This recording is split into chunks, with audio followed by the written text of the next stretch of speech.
Hello, this is week 3 of Rehab Counseling 620 Vocational Evaluation and Work Adjustment with the University of Kentucky Rehabilitation Counseling Program. This is Gary Cusick, PhD, CRC, PVE. This lecture is going to focus on concepts in vocational evaluation. So the first section is samples. A sample is a subset of a population, and a sample is chosen as an estimate of the population, so care is taken that it's not biased and it's thought to be representative. So if everyone in the United States were taking an assessment of some kind, one can say a lot about the population of the United States. Such testing, if not already part of the culture and accepted, would be prohibitively expensive, and the population may not be compliant. As a result, only a portion of the population can be tested, generally speaking, and that group is usually known as a sample. The method used to choose a sample is a carefully thought out plan so that the sample may actually be representative of the population as a whole. Often college students are used as test subjects due to their availability and willingness to participate to get a few extra points toward their grade. This is called a convenience sample. Such samples, if they're large enough, may actually approximate the population for some issues, but not for others. I watched a presentation on hand injury rehabilitation once in which all of the subjects were college students. The point of the study was to look at the differences between the dominant and non-dominant hand in terms of their hand strength, using a grip strength dynamometer. Determining the hand function of an injured worker after the hand had already been injured was possible because the relationship between hands was known for a sample that was thought to be representative of the population.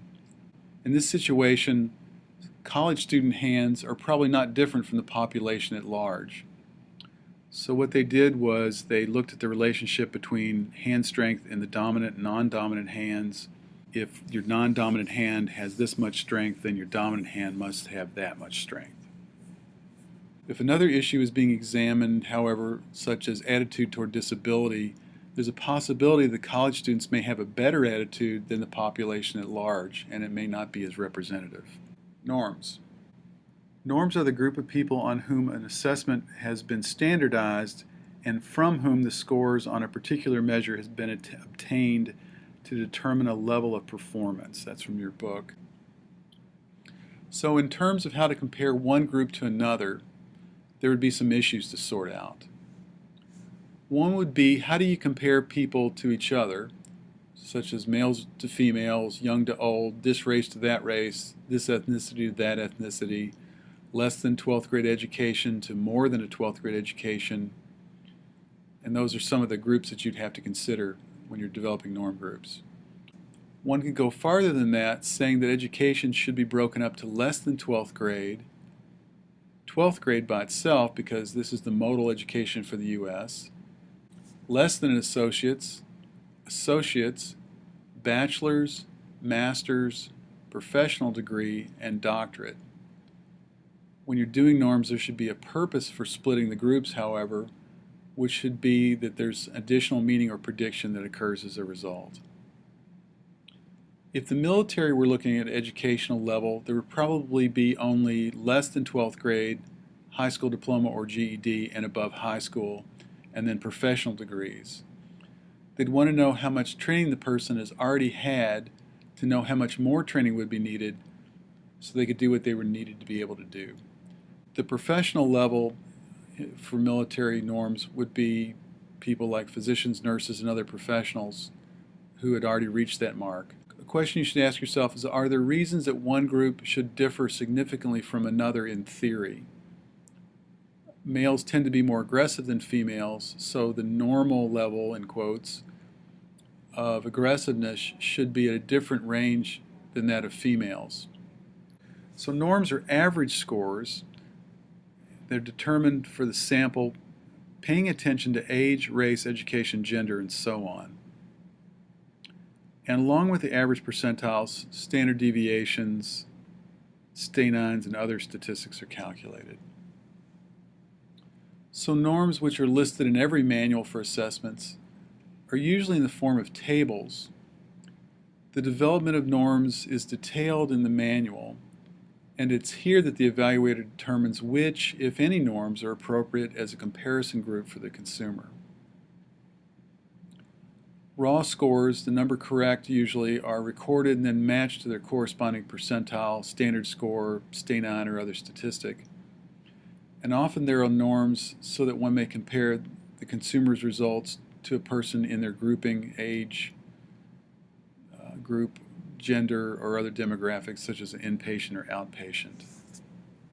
Persons with disabilities included in norms.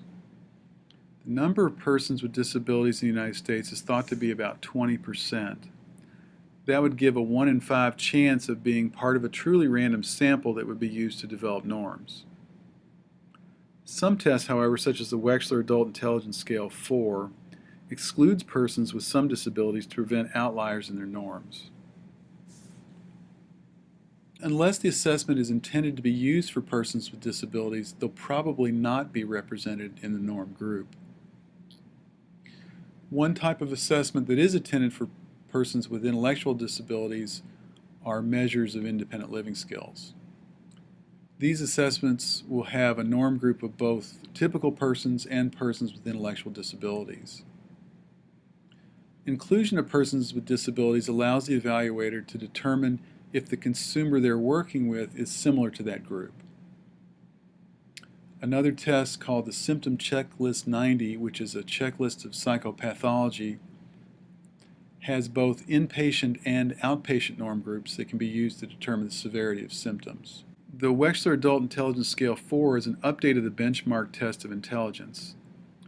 Setting up and collecting the norm data was preceded by getting opinions from subject matter experts, pilot testing, standardization of the test administration, qualifying examiners, and doing quality assurance for data entry.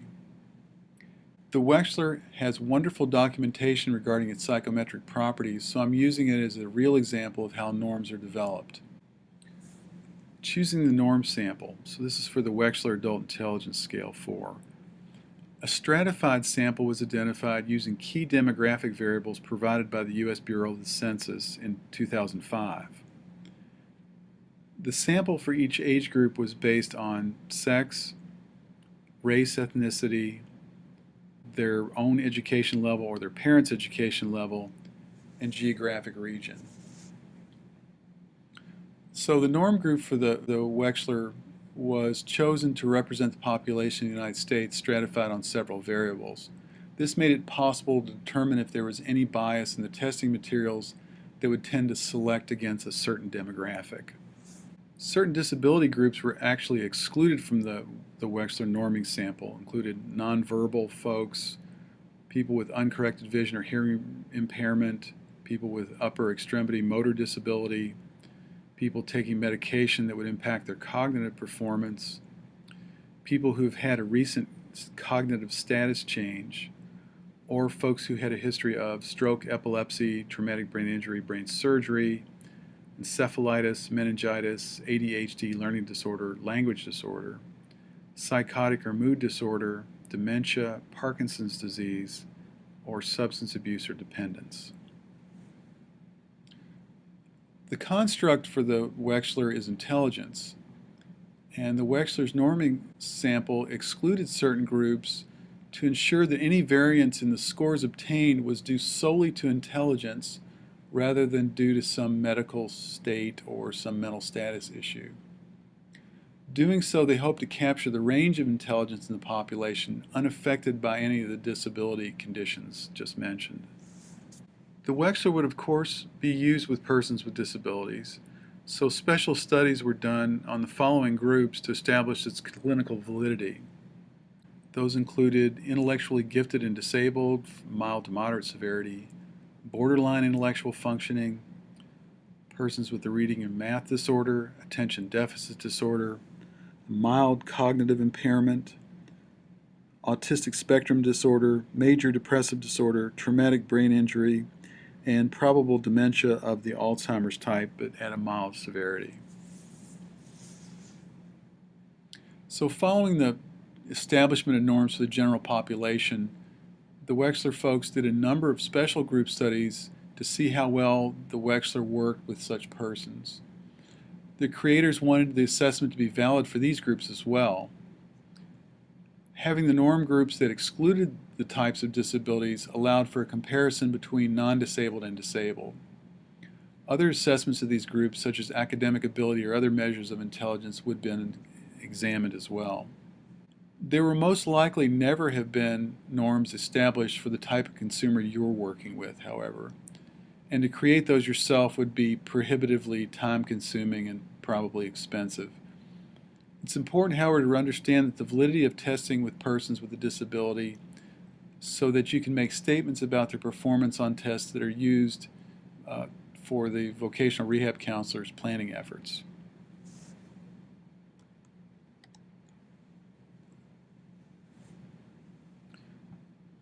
Norm reference tests versus criterion reference tests.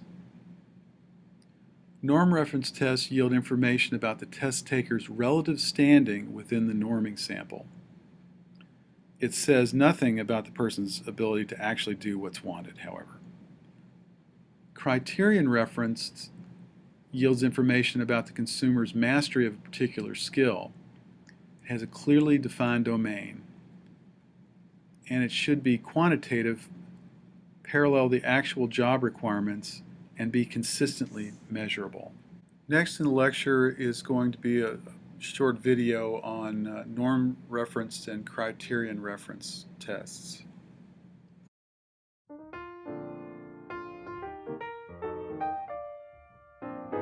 Our company will only hire first-class honor students.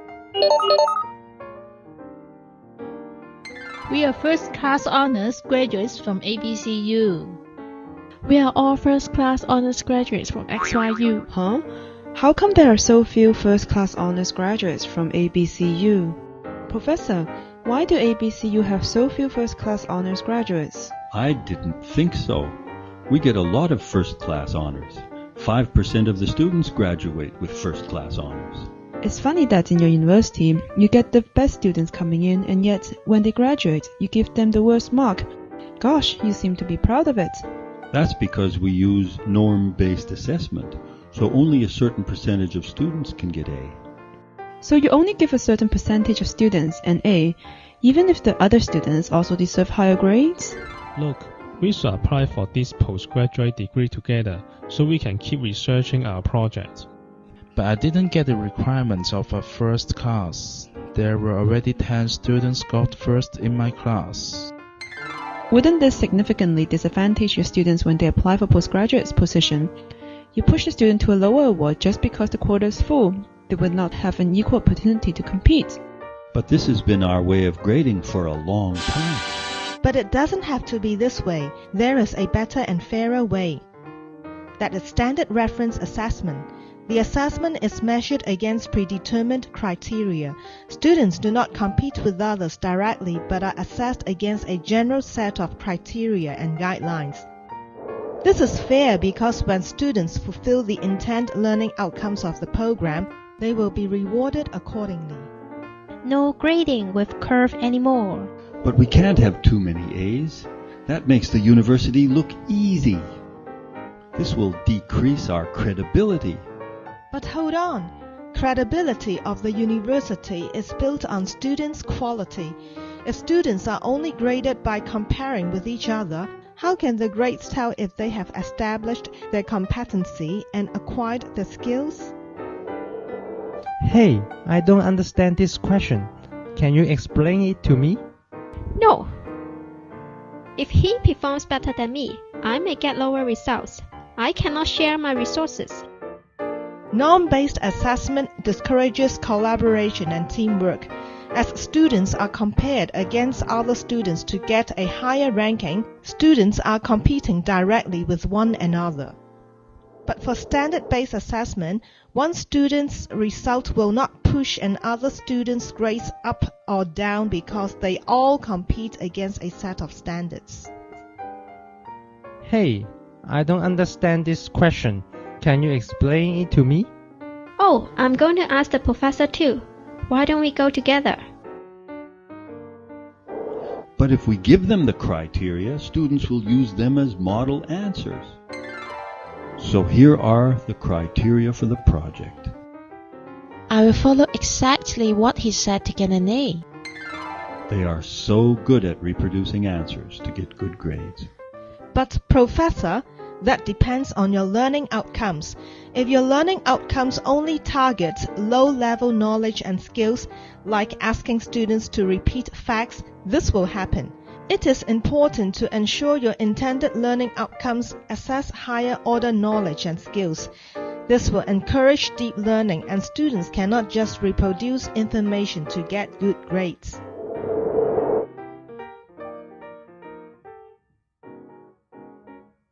Evaluating validity.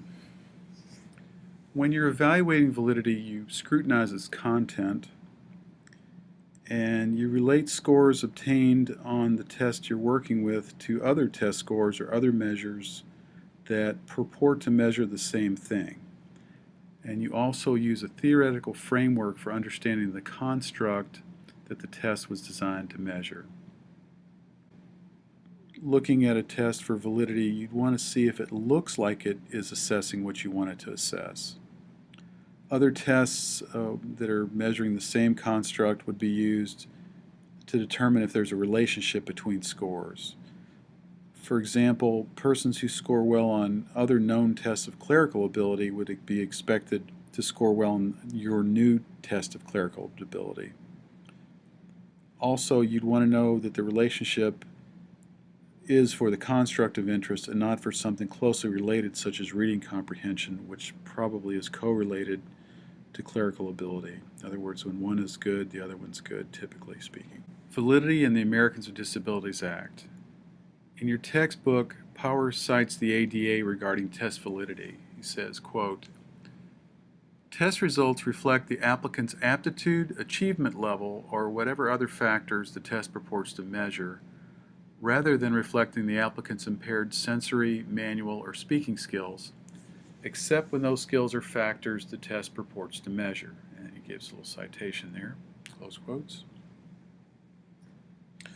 So a test is valid if it truly measures the construct of interest. One of the issues that Power raises here is called construct irrelevant variance. Does the score reflect the construct of interest or something that is at least partially the impact of the disability? The exam that's administered by the United States Postal Service, clerical perception, is operationalized as the subject's ability to detect small differences between addresses in terms of numbers and letters. The test is timed, and the subject's score is based on the number of correct items completed within an amount of time. The assumption, of course, is that the subject can read standard print. If large print were used as an accommodation for a person with a visual impairment, they would be at a disadvantage because large print cannot be read as quickly as standard print. The large print reader's clerical perception would be confused with their ability to read quickly, or in effect becoming more of an eye test than a clerical perception test. And I can take that a little bit farther and say that the criterion that the post office is trying to measure is your ability to read letters with standard print or whatever the user happens to write on them. Types of validity. There's content, criterion related, which includes construct and predictive, face validity, and incremental validity. Content validity. So the items are representative of the behavior and skill that it was designed to measure. So here's a question for you. Is the test at right representative of manual dexterity? This picture is taken from the ONET Ability Profile User Manual. This board requires the consumer to move 2 pegs, one in each hand, from the upper, more distant board to the corresponding hole in the lower, closer board for the first part of this test. The documentation for this test says that manual dexterity is the ability to quickly and accurately move hands easily and skillfully. Occupational tasks requiring this ability are woodworking, vehicle operation, equipment operators, that sort of thing. All of those tasks require the ability to work with both hands, sometimes doing different things with each hand. Content validity is the extent to which the questions on the instrument and the scores from these questions are representative of all the possible questions that a researcher could ask about the content or skills. Researchers evaluate content validity by examining the plan and the procedures used in constructing the instrument they examine. They examine the information about the objectives of the instrument, the content areas, and the level of difficulty of the questions. Typically, researchers go to a panel of judges or experts and have them identify whether the questions are valid. This form of validity is useful when the possibilities of questions, for example, in achievement tests and science education, are well known and easily identifiable. It's less useful in assessing personality or aptitude scores, for example, on the Stanford-Binet IQ test, when the universe of questions is less certain. So there's two types of criterion-related validity. There's construct and predictive. Construct is the degree to which the test measures the hypothetical construct. Predictive is the relationship between a test and a criterion. Give a test of manual dexterity to successful factory workers, and then use the scores from the factory workers' manual dexterity test to predict which new employees will be successful. In Educational Research Planning, Conducting, and Evaluating Qualitative and Quantitative Research, 3rd edition by John W. Cresswell, he says, criterion-related validity determines whether the scores from an instrument are a good predictor of some outcome or criterion they are expected to predict. The two types are criterion-related validity and predictive and concurrent validity. Predictive validity uses test scores on an instrument to predict outcomes. The test is implemented before the criterion information is gathered. An example of the predictive validity measure is the graduate record examination, for example. Scores from this assessment should predict a criterion, which is performance in graduate school. As another example, a portfolio assessment and a paper and pencil test shouldn't both predict a student's ability to understand the content of an English methods class, which is the outcome. In both cases, a researcher will relate the scores on the instrument in the study to the outcome or criterion to determine if they're related. A high correlation of 0.6 or above indicates a positive relationship. This form of validity is especially useful in predicting outcomes, but it requires that the researcher clearly identify appropriate outcomes. Construct validity is the relation of the concept to variables which should be theoretically associated positively, negatively, or practically not at all. If the construct you're testing is something like finger dexterity, you expect it to be related to how long it takes a person to put together a cell phone by hand. It should likewise not be related to how long it takes to run a 100-yard dash. Predictive validity is the extent to which performance on a test is related to later performance that the test was designed to predict. For example, the SAT test taken by high school students is to predict their future performance in college, namely their college GPA.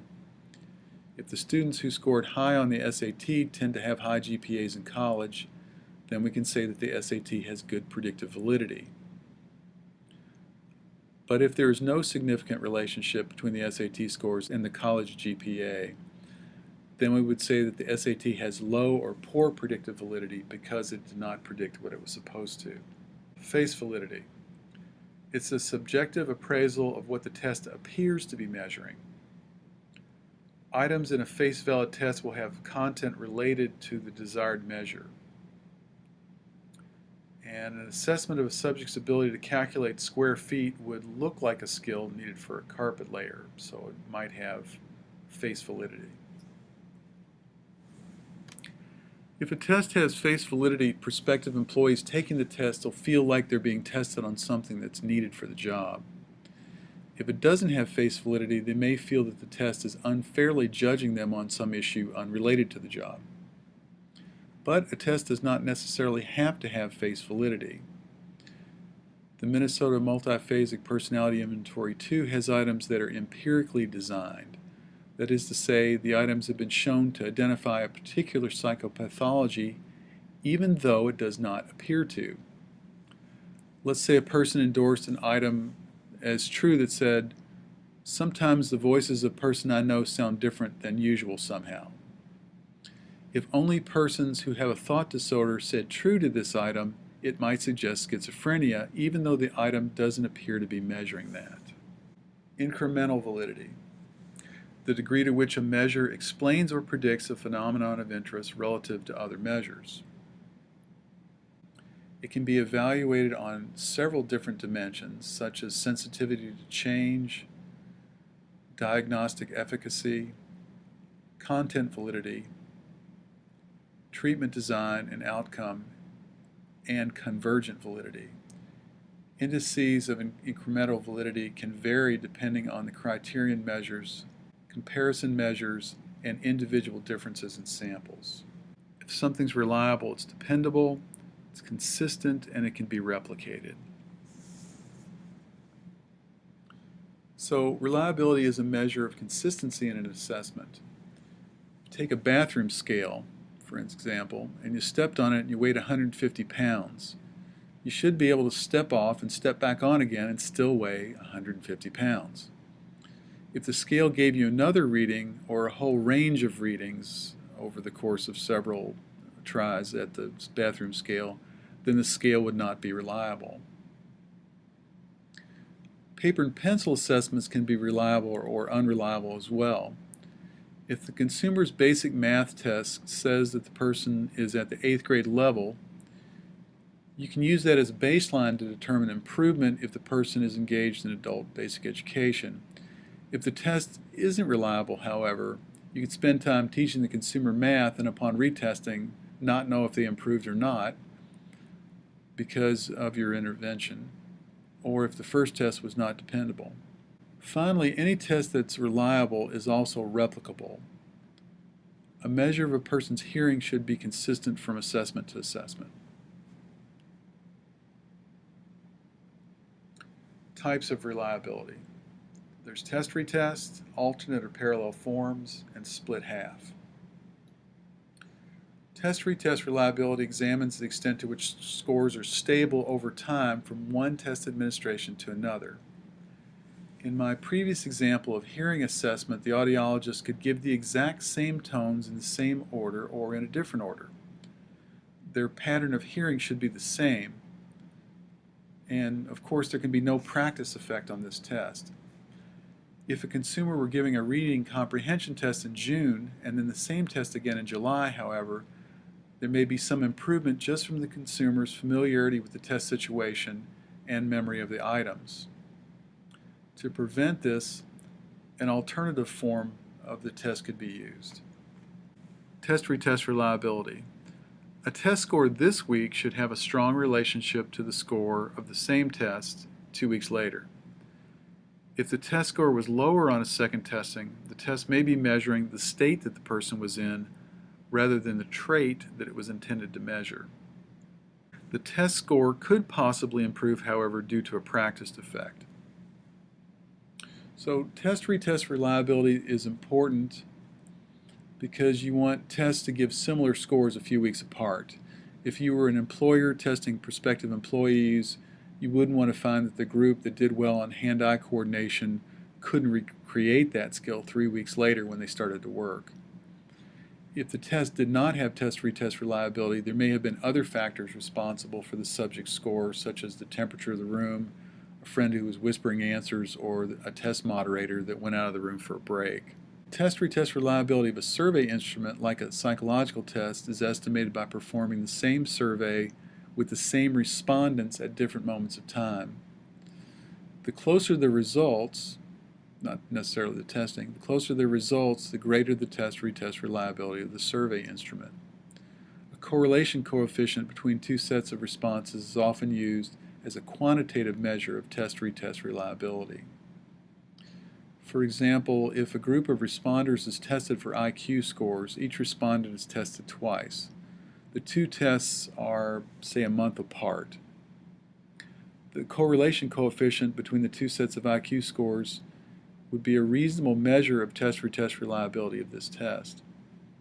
In the ideal case, both scores coincide for each respondent, and hence the correlation coefficient is 1.0. In reality, this is almost never the case. The scores produced by a respondent would vary if the tests were carried out several times, and normally the values of the correlation would be between 0.7 and 0.8, which would be considered satisfactory or good. Test-retest reliability is the most popular indicator of survey reliability. A shortcoming of test-retest reliability, however, is the practice effect. Respondents learn to answer the same questions in the first test, and this affects their responses in the next test. For example, IQ scores may tend to be higher on the next test. Alternate or parallel forms of reliability. Some tests have more than one form, and these two forms are equivalent in terms of the scores a person would get on each. Tests taken by many people, such as the ACT, may have developed alternate forms of the test to limit the leakage of items to persons who have not yet taken the test by those who have. Some test makers have created so many items for a test that they can publish alternate forms that are equivalent. The key to this is having a construct that's broad enough to allow for many items. Therefore, there must be many items that have roughly the same relationship to the total score. If the test is computer administered, the test maker could randomly choose from among the items and create a unique test for every test taker. There would have to have been research done in advance that shows that randomly generated forms are equal in their difficulty and in their ability to test the construct of interest, however. Alternate or parallel forms of a test are complete tests that measure the same construct as well as the first test, but with all different items. The construct of parallel forms of a test would require the consumer to take both tests one after another, or with the items mixed together. The test creator would then compare scores on the two tests, or separate the items, hoping to find that the scores for both versions of the test are closely related. Split half reliability. This is a comparison of half of the items on the test with the other half. Each half should measure the construct equally well. This is a measure of the internal consistency of the test. So split half reliability does something similar. It takes the first half of the test and compares the results to the last half of the test. In this case, there's no intention of creating parallel forms, but rather to determine the internal consistency of the test. Do the first half of the items on the test measure the construct of interest as well as the items on the second half of the test? To do this, the test creator may give the test to a sample of consumers and see if each item on the test is correlated to the total score of the test, asking if every item measured the construct equally well. Reliability versus validity. The picture left depicts reliability as a tight pattern of shots anywhere on the target. It shows validity as the nearness of the shots to the bullseye's center. So this graphic suggests there can be four outcomes when a test is developed and examined. It can not be reliable and not be valid. It can be unreliable but valid, reliable but not valid, or both reliable and valid. And the best assessments are reliable and valid. Test modification. Modifications to make a test successful may not apply only to the test itself, but also to the way in which the test is administered. That would include changes to the setting, scheduling, test materials, or modification of the test procedure. As said before, tests are typically not designed for persons with disabilities. There will be times when a test has to be modified from its current form to accommodate the disability, however. So there are several acceptable accommodations and modifications. For instance, the setting. When you're administering the assessment, the person could be taking the test individually in a separate room. They could be in a small group in a separate room. They could be in the resource room if we're talking about special ed kids. In a special ed classroom. It could be at home or in a hospital, and this will depend on the nature of the assessment task. And then there's seating for the student. Seating for the student in front of the room near the examiner or proctor. Or seating the student facing the examiner or proctor. Providing special lighting or providing special furniture such as desks, trays, or carrels. And you can also change the scheduling accommodations. You can add time as needed. You can provide frequent breaks. And you can terminate a section of the test when the student has indicated that they've completed all the items they can. The examiner has to ensure that the student has attempted all the items in a section, since items are not ordered by difficulty necessarily. When this accommodation is used, the test must be administered in a small group or individually to avoid distractions. There can be modifications to test materials, such as administering a large print version of the test, or administering a braille version of the test, or an audio version of the test, or a high contrast version of the test. There can be test procedure modifications, such as reading the directions out loud to the student, or reading the test directions out loud, but only the teacher should be the one who reads the test aloud. Or you could be providing and ensuring that amplification is available and is in working order for a person who may have a hearing impairment. You can use sign language or cued speech interpreter to sign or cue the directions or test items, but not the reading passages, because in sign language there's a lot of synonyms used essentially that would give the students hints about the test that hearing students would not have. You can mask a portion of the test booklet or the answer to eliminate visual distractions or to provide reading windows. You can repeat, clarify, and reword directions, but only that. You can provide written directions on a separate sheet or transparency. You can use an examiner that's familiar with the student, and obviously that's vice versa. You can use an examiner who can communicate fluently in sign language, such as ASL. You can provide manipulatives for math items, for things such as number lines, counting chips, an abacus, that sort of thing. You can use graph paper. You can use a braille ruler and a talking calculator or a large face calculator. You can use tactile or visual cues for folks who are deaf or hard of hearing to indicate the time to begin, time remaining, and a time to end. There can be response modifications, such as having the examiner record the student's identification information on the test booklet or the answer folder. They can dictate oral responses to a scribe, such as an examiner or proctor who writes from dictation. You can use a braille writer to record responses.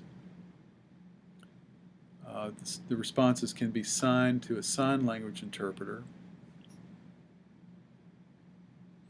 There can be recording responses on a word processor with editorial functions disabled so they don't get a break on grammar and spelling. Providing an augmentative communication device for folks who don't speak well. Using a larger diameter or modified pencil or other writing instrument. Circling answers in the test booklet rather than having to fill in the bubbles on the bubble sheet. You can also allow separate additional continuation pages for writing tasks. The following is taken from the Glossary of Educational Reform, and these are representative arguments that may be made in favor of making accommodations for testing. They help students more accurately demonstrate their actual level of knowledge and skill, reducing the potential for inaccurate or misleading scores. They can increase the student's confidence and comfort level in testing situations, mitigating the anxiety of fear of failure that may adversely affect test performance. They can help students with disabilities or language barriers improve their academic confidence in grades, while also recognizing their academic strengths and abilities. On college entrance exams, accommodations can make it possible for capable students with learning disabilities to continue their education. These are now arguments against test accommodation. If the accommodations are inappropriately applied, they can contribute to score inflation. If the teachers then overestimate a student's level of knowledge and skill based on inflated scores, the student may be assigned to unsuitable or overly challenging schoolwork, which could lead to frustration and failure. If accommodations artificially increase a student's performance, producing an inaccurate picture of his or her ability level, the student may not receive the specialized assistance that they need. If overuse of accommodations produces inflated test results for certain groups of students, it could appear that their school no longer needs special education resources and staff, which could cause the school or district to lose their funding and resources needed to serve higher need student populations. Criteria for test selection. The nature and stability of the consumer's disability is one criteria for test selection. Also, the validity and reliability of the instrument, the time required for administration, training needed for scoring and perceived scoring difficulties. The consumer's disability may require the person to have frequent breaks or testing over the course of several days in the situation of things like anxiety, arthritis, low vision, or any condition that may change as the testing goes on. There's no point in using assessments that do not have established reliability and validity. There are test publishers that promote tests that have terrific face validity and ease of use, but they don't in any of their published materials advertise their reliability and validity. For one test publisher of vocational evaluation instruments, there is also no peer-reviewed literature on the assessments. I'd stay away from the time required for the administration should also be a selection factor. The consumer's attention, energy, and strength may wane after several hours of testing. Also, some assessments are self-scored by the consumer. That can be a problem in some situations, and it might be good insurance for the evaluator to check the scoring or at least just do it themselves. Other criteria for test selection. The consumer's performance motivation for the particular instrument or assessment approach, the level of consumer acculturation as it's related to language and performance demands during their assessment, training needed for the interpretation of assessment results, the assessment instrument's usefulness to the consumer. So in terms of the consumer's motivation, it's imperative that the consumer understand the purpose and use of the testing. This has been taken care of. The consumer might be motivated to proceed through rehab planning and services and will give their best performance on assessments. In the case of court-ordered assessment or injured worker claims, the consumer may not be motivated to do well until the settlement's been reached. You've heard me say this before. And incarcerated consumers may participate just to break the monotony of their imprisonment. With regard to acculturation, recent immigrants may have difficulty understanding the purpose and use of assessment. They may also have difficulty with idiomatic expressions that may go unnoticed by native English speakers. Even persons who've been educated in English can have difficulty understanding certain expressions as this was not part of their education. Behavior that is acceptable in one culture also may seem odd or incomprehensible in another. And the training needed for interpretation. Evaluators should have a good understanding of research, statistics, and test development to correctly interpret test results. Some assessments are complex, and publishers offer computerized scoring, and they often charged by the administration. If you have skill in Microsoft, Excel, or Access, however, you may be able to develop a routine in one of those packages that scores the test automatically, so it only requires data entry on your part. And the last is the instrument's usefulness to the consumer. Adult consumers will try new things and learn new things if they seem to have a purpose for them.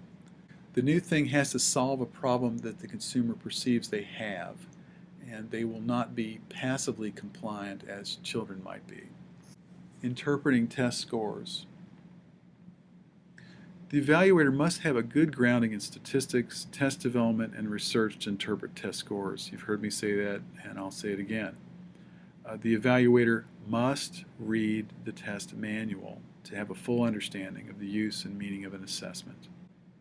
There are a variety of scores and their byproducts that are part of every assessment, and those scores are not consistent across tests. The first point of interpreting test scores is having the appropriate pre-service training before beginning to do evaluations. This is a starting point that can be built upon as the evaluator gains experience and does further ongoing education. And the need to read the test manual cannot be overstated. The test manual will provide the rationale for the test, the constructs it measures, how the norms were developed, case studies that illustrate the use and interpretation of the test, and of course the directions for the administration and scoring of the test. The manual should be consulted on a regular basis as well to be sure that the evaluator hasn't drifted away from standard administration of the test. Without the first 2 points being satisfied, the evaluator has no business trying to modify a test and hope to get results that are meaningful in rehab planning. Lastly, assessments vary widely in their scoring and interpretation.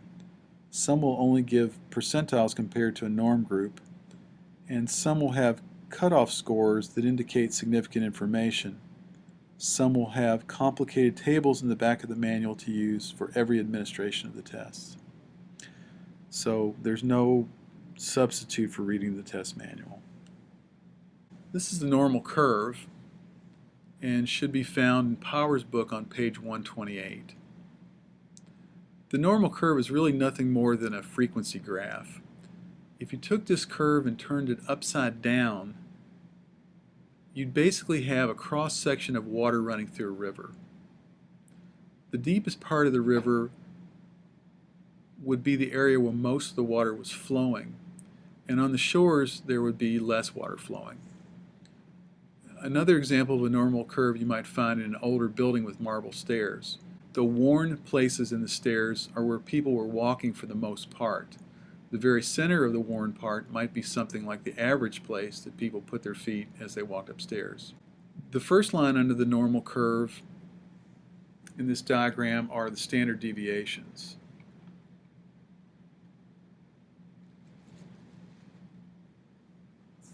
Standard deviations tell you something about the frequency or distribution of observations or scores. If the scores are very close together from lowest to the highest, the size of the standard deviations will be small and the peak of the curve will be higher. If the scores are spread out, standard deviations will be larger and the peak will be lower or more spread out. If we were using this curve to describe intelligence, the red line in the middle would be the average score, the average intelligence score, which just happens to be 100. With regard to standard deviations for the Wechsler Adult Intelligence Scale 4 are 10. They're not 15 as is seen on this graph. Persons that are 2 standard deviations below the mean, this midline here, at about 70 in intelligence might be considered to have an intellectual disabilities if they also had difficulties in independent living. Whereas persons that are 2 standard deviations above the mean, say about 130 here on this scale, might be eligible for membership in Mensa, which only accepts a small percentage of the most intelligent as members. The next line down is the standard score. And in many assessments, a raw score is determined, then the raw score is looked up in a table in the test manual and transformed into a standard score. For some assessments, a standard score is interpretable by itself. The line below the standard score is percentiles. The percentile gives an idea of the relative standing of the score relative to others in the norm population. For example, someone at the 50th percentile is average. And then the line under the percentile rank is stanines. Although it's not exactly clear, stanines were thought to have first appeared in World War II, just sort of as an easy single-digit means of giving an indication of where a person's relative standing is in the group. Analysis of selected assessment approaches. The easiest and best way to understand a test and what it measures is to take it yourself. Reading the manual while you're taking it yourself will provide information regarding the purpose of the test, how the test was developed, and how the test is used and reported. When you're considering adopting a test that meets a need that you already have for assessment, take the test yourself. I said a need you already have because you shouldn't buy tests just because they were sold to you. It would be best if you identified a weakness in your arsenal of tests and went through the literature to determine how to meet that need. Taking the test yourself, you'll quickly gain insights into what the test measures and how well it does that. You'll have time to puzzle through the procedures and gain some experience before taking up valuable consumer time. You'll also get an idea of the clarity of the test items and consider if the consumer reads well enough to give a valid score on the test. And this is the end of the lecture for week 3.